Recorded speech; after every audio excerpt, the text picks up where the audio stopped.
Hello नमस्कार दोस्तों, कैसे हैं आप लोग। उम्मीद है कि आप लोग बहुत ही अच्छे होंगे। तो आज हम इस वीडियो में आप लोगों के लिए जनरल नॉलेज की परीक्षाओं की तैयारी बेहतर करने के लिए सामान्य ज्ञान के महत्वपूर्ण प्रश्न उत्तर general knowledge question in Hindi इस प्रकार है।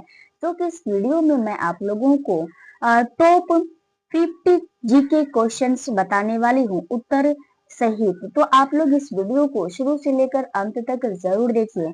अगर आप किसी भी कॉम्पिटिटिव एग्जाम की तैयारी कर रहे हैं या सब इस वीडियो को शुरू से लेकर अंत तक जरूर देखिएगा, क्योंकि हाल फिलहाल में यहाँ से क्वेश्चन बनते हैं, बहुत बार यहाँ से क्वेश्चन बना है। तो आप लोग इस वीडियो को शुरू से लेकर अंत तक जरूर देखिएगा। चलिए इस वीडियो को स्टार्ट करते हैं। देखिए इस वीडियो में पहला क्वेश्चन है कि भारत की राष्ट्रीय नदी कौन सी है। तो आपका सही जवाब है कि गंगा नदी है। भारत की राष्ट्रीय नदी कौन सी है? गंगा नदी। अगला सवाल है, अगला सवाल है कि दुनिया में कितने महाद्वीप हैं। तो दुनिया में जो है 7 महाद्वीप हैं। कितने महाद्वीप है? 7 महाद्वीप है। तो 50 क्वेश्चन है, इसमें से देखते हैं कि आपको कितना आता है। पहले से आप अपने आप को भी एनालिसिस कीजिए कि हमको कितना आता है। तो आप लोग ध्यान से इस वीडियो को देखिए। भारत की राजधानी क्या है? नई दिल्ली। अगला सवाल है, अगला सवाल है कि भारत को घेरने वाले दो समुद्रों का नाम बताइए। तो आप ऑप्शन में दीजिएगा। आपके ऑप्शन में अरबी और बंगाल की खाड़ी हो सकती है, तो आप इसमें टिक आउट कर दीजिएगा। अब अगला क्वेश्चन है कि भारत के उत्तरी हिस्से में स्थित पर्वत श्रेणी कौन सी है। तो हिमालय पर्वत है। कौन सी पर्वत है? हिमालय पर्वत है।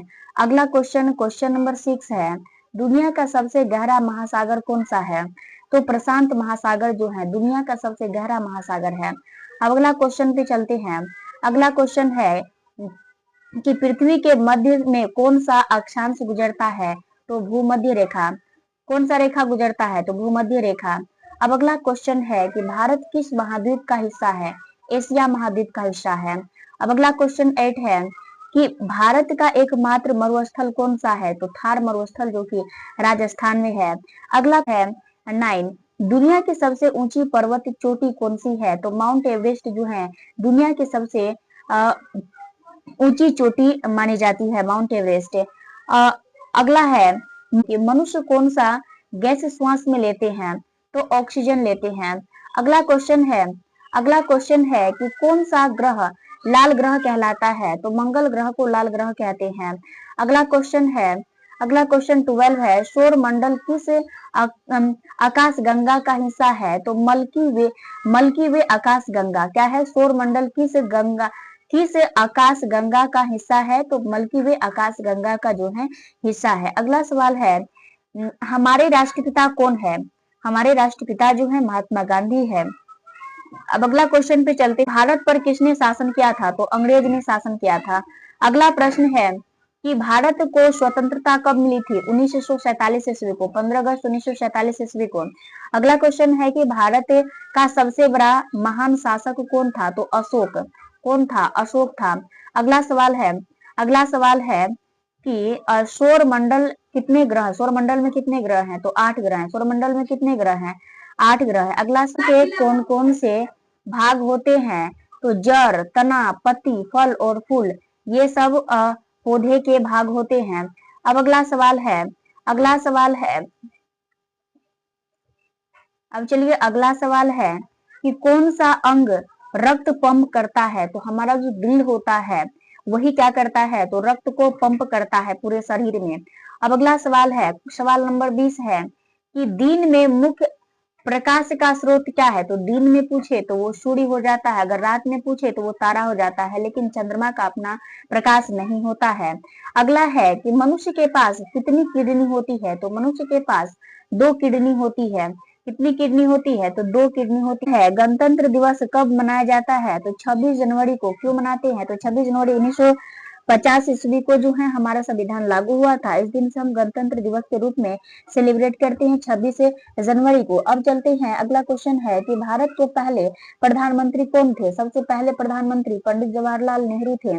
अब अगला क्वेश्चन है, अगला क्वेश्चन है, देखिए ताजमहल को किसने बनवाया था? तो शाहजहां ने बनवाया था अपने बेगम के लिए। अब अगला क्वेश्चन पे चलते हैं, राष्ट्रीय गीत कौन लिखे थे? तो रविंद्रनाथ टैगोर। राष्ट्रगीत को किसने लिखा? तो रविंद्रनाथ टैगोर ने लिखा है। अगला क्वेश्चन 26 है। देखिए ये क्वेश्चन बहुत ही डीडीआई है, इसे जरूर से रट लीजिए। आपके सभी एग्जामों के लिए ये क्वेश्चन बहुत ही डीडीआई है।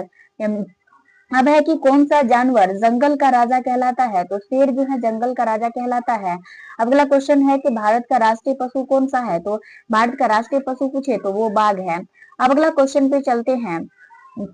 अगला क्वेश्चन है कि भारत में पालतू जानवर कौन से आम होते हैं? तो मतलब इसका मतलब हुआ कि कौन कौन से ऐसे जानवर होते हैं जिसे हम आमतौर पर पालतू जानवर बना लेते हैं? तो वो कुत्ता और बिल्लियां होते हैं।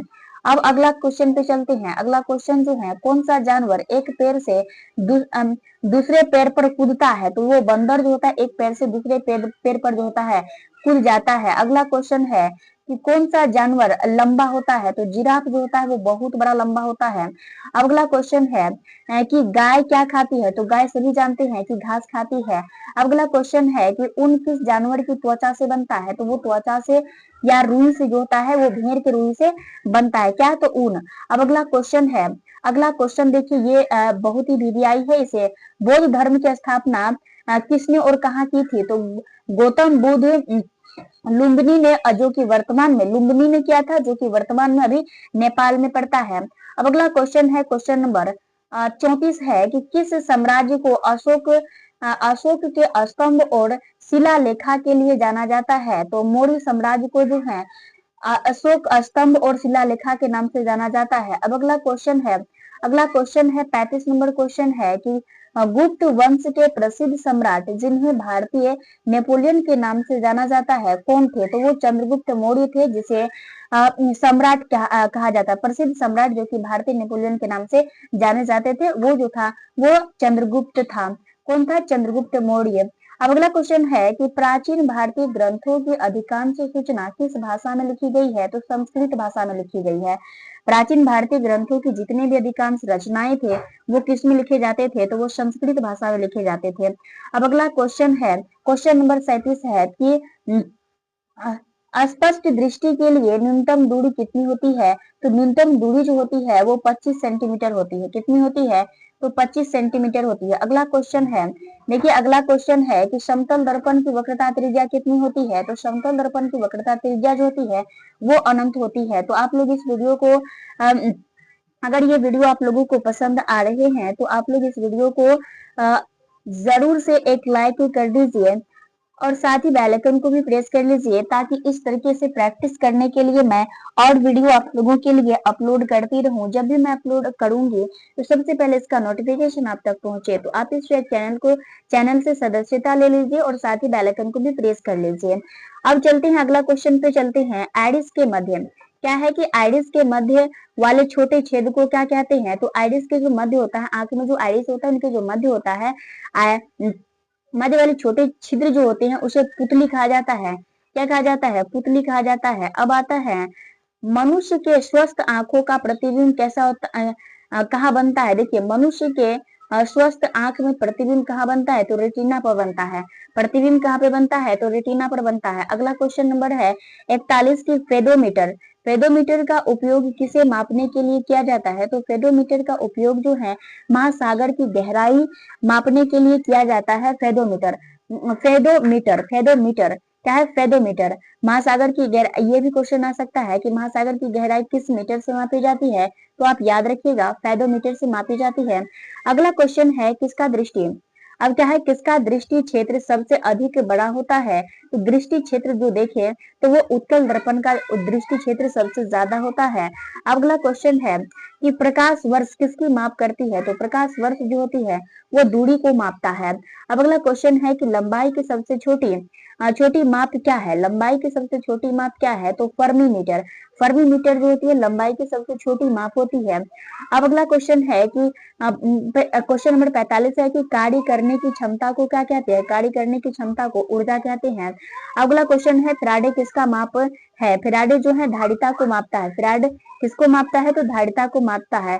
धारिता किसका मात्रक है? तो फेराडे का। अब ये भी क्वेश्चन आएगा कि धारिता का ऐसे मात्रक या मात्रक क्या होता है? तो एक फेरड याद रखिएगा, फेरड याद रखिएगा। अगला क्वेश्चन है 47 है कि भारत की सबसे पुरानी सभ्यता कौन सी थी? तो आपका सही जवाब है सिंधु घाटी सभ्यता। अब अगला सवाल है सवाल नंबर 48 है कि प्रसिद्ध प्राचीन भारतीय ग्रंथ अर्थशास्त्र किसने लिखा था? तो कौटिल्य चाणक्य जी ने सर्वप्रथम लिखा था। अब अगला चलते हैं, अगला सवाल है कि वैदिक सभ्यता से जुड़ी कौन सी नदी है? तो वो सरस्वती नदी जो है वो वैदिक काल से जुड़ी हुई नदी है। कौन सी नदी? तो सरस्वती नदी। अब क्वेश्चन नंबर 50 है, 50 है कि महल में स्थित गेट बाथ कहाँ है? तो मोहन क्या है?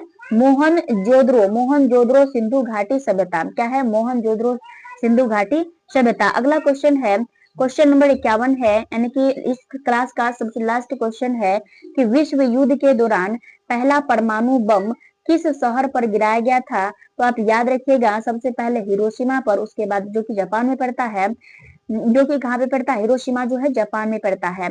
आप आई होप कि ये वीडियो आप लोगों को पसंद आया। अगर पसंद आया तो प्लीज इस वीडियो को एक सब्सक्राइब एवं एक लाइक जरूर कीजिएगा और साथ ही बेल आइकन को प्रेस कर लीजिएगा। चलिए मिलते हैं नेक्स्ट वीडियो में, तब तक के लिए हंसते रहिए, मुस्कुराते रहिए और इसी तरह से वीडियो आप चाहते हैं तो कमेंट में जरूर लिखिए। चलिए मिलते हैं नेक्स्ट वीडियो में।